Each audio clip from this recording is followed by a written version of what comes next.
i'r larwm, a sain bwyta i'r cloc. Credais ei geiriau fel crefydd, roedd hyn fy mhen ar y bloc.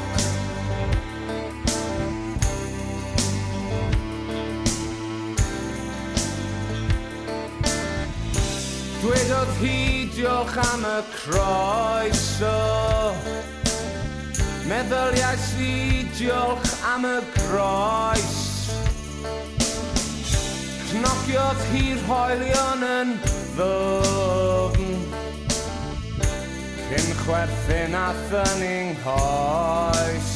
Croes,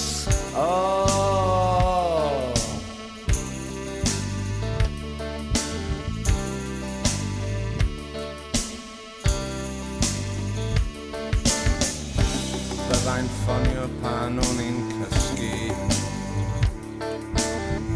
efo geiriau oedd byth yn gwneud this. Ei llais yn crynu trwy'r gwifrau, a fi yn o'n un yn ei pris. Byddai'n sôn am ei hunan mewn panig, cyn gofyn os o'n i'n okay. O'n i'n methu canolbwyntio ar beth oedd hi'n ceisio gyfleu. Dwedodd hi diolch am y croeso, meddyliais i diolch am y groes. Cnociodd hi'r hoelion yn ddwfn, cyn chwerthin a thynning hoes.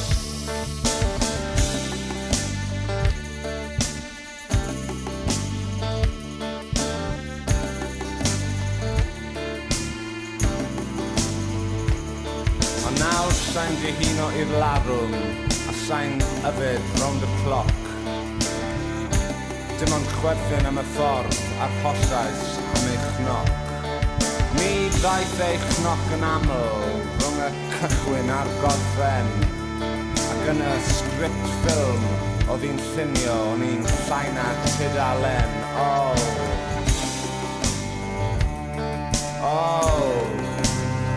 Croes,